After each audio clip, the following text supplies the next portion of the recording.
Well, there was once a man, and he was dining with his wife in a very fancy restaurant, and they saw this woman, and she was inebriated, and she had been drinking quite a bit. And the wife says, "Do you know her?" He says, "Yeah, I know her. She's my ex-wife. We separated 7 years ago. And I heard that she's been drinking ever since. She's never been sober since then." "My gosh," says the wife. "Who would think that a person would want to celebrate for so long?" My friends, we Jews, we celebrate for a very long time. We've been celebrating Shabbat for thousands of years. We're not quite inebriated, but we drink a little bit of wine, have a little bit to eat, and the wine does give us a joyous soul, and it's just a symbol of how we can spread joy to others. But yes, we're celebrating a very long time, but this is not old, because we celebrate in new ways. And Shabbat is wonderful and awesome because we don't celebrate the way they did thousands of years ago. We update it and we make it relevant for today. In fact, this very passage has in it the antecedents of the Beverly Hillbillies. Yes, the people in the Beverly Hillbillies appear in this passage. The passage is called Yitro. Do you know the English for Yitro? Jethro, yes. Jethro was mentioned in the Torah, right here in this very passage. You ever hear of Eli May? What does Eli mean? Eli, Eli, Sheloi. Eli is my God. And May is from Mayim. It means the waters of my God. What about Jed Clampett? Out in the hills of, was it Kentucky? Tennessee? Jed is short for Yedidiah. That means the Lord is my beloved. Yedidiah is the Lord is my beloved. What about Granny? Garan is the seed offspring. Grani is my offspring. So she was there with her offspring. And so Beverly Hillbillies is really quite Jewish in its approach. And it shows us that even in the wilds and wherever you are, you can always strike oil if you have a good heart like Jed Clampett did. But we have something else in this passage that's quite extraordinary. We have, my friends, the 10 Commandments. People have asked why the 10 Commandments appears in a passage named after a non-Jew, Yitro. Why wouldn't we have the 10 Commandments in a passage named after somebody Jewish? Our ancestors told us, because the 10 Commandments and morality is not just for the Jewish people. We are meant to share morality with the world. That is our purpose, and therefore it's perfectly logical that the 10 Commandments would appear in a passage named for a non-Jew whose advice was taken by Moses, who also was a believer. Yitro, who is not Jewish, believed in the God of Moses. We become very compartmentalized, we Jews. We think that we're many people treat Judaism like an elite little club for Jewish people. That's not what we're meant to be. We weren't supposed to hide our light under a bushel, even a burning bushel. No, we were supposed to share it. It's b'sheret, that we share this light with other people, but it's very infrequently that we do that. This passage is trying to tell us that we should. The 10 Commandments is considered the highlight of morality.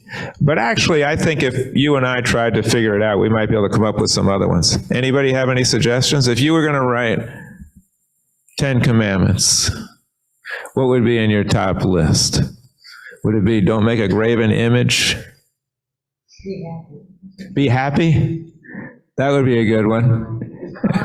Be kind. How about help other people be happy too? Make peace with one another. Make peace with one another. That would be a good one. Yes. Anybody else have any suggestions? What commandments would you come up with? One book said there was 15 commandments. Yeah, there were 15. That's right. And then Moses said, I have good news and bad news. I bargained God down to 10, but adultery is still in. So, anybody else have any commandments that they would like to share? Very good. Do unto others you would have. Respect the earth. That's a commandment that we need today. Respect the earth. And how about don't indoctrinate the minds of children with nonsense, and respect their wonderful minds and allow them to think freely. Wouldn't that be nice? Yes. It's not that we believe that the 10 Commandments are necessarily the epitome and the highlight and the best that we could come up with. Maybe 3,000 years ago it was. But the point is that we believe that the Jewish people are on the cutting edge of sharing morality with the world and bringing a moral sense, a moral compass to the world. That is our mission. That is our goal. And our goal is not to use standards from thousands of years ago, but to use the standards of today. Certainly, loving this earth and all its inhabitants and being kind and spreading peace, these are things that are very worthy that we should try to accomplish in our life. The Jews have brought morality to the world. Many people have wondered how amazing it is that the Jewish people, although very small in number, has been the conscience of mankind. We're really needed now more than ever. So it's not a time just to sit back and rest on our laurels. There are a few things I'd like to share with you about the 10 Commandments that many people don't know. One is it reflects a philosophy called henotheism. It used to be a long time ago that people worshipped trees, plants, animals, and thought God was in everything. And many people think that's really rather a sophisticated way of looking at things. It's pretty accurate. But then they said there were certain gods that were, there was like a pantheon of gods. Like the Greeks had this pantheon of gods, and they kind of ran everything. That was called henotheism. And then they came up with, well, one God is on top. He's the supreme God, and the other are lesser gods. And that evolved then into monotheism. That's why in the 10 Commandments it says, don't have any other gods before me. Very interesting, isn't it? It doesn't say there are no other gods. It doesn't say these other gods are false. It acknowledges that there's other gods. But it says, don't put them before me. I'm the first one. The other thing is that the 10 Commandments gives a day of rest to animals. The United States doesn't have any rights for animals. If you want to, you could work your animal every day. 10 Commandments gives a day of rest to animals, and Judaism says, feed your animals before you, and be compassionate upon your animals as you wish God to be compassionate upon you. Another thing in the 10 Commandments that there are people, the Christian nationalists, they want to push 10 Commandments on everybody, but they don't follow them. 10 Commandments say, no other gods before me. They put Jesus before God, and they have a God that nobody ever heard of before. They want the 10 Commandments in the classroom, in the courtrooms, in the schools, but they don't even follow them. 10 Commandments says you observe Sabbath on the seventh day.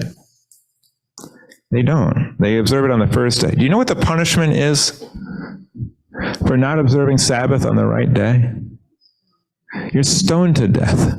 They should thank whatever God it is that they believe in, that these commandments don't really carry the penalty that they did in biblical days. Because if we were under biblical law, they would have been stoned to death a very, very long time ago.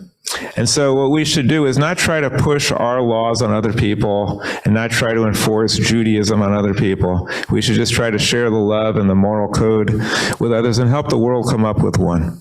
If there was a 10 Commandments today, it would probably be called the 10 Suggestions.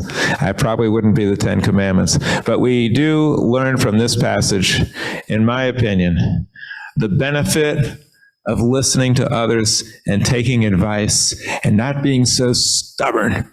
Moses could have said, mind your own business.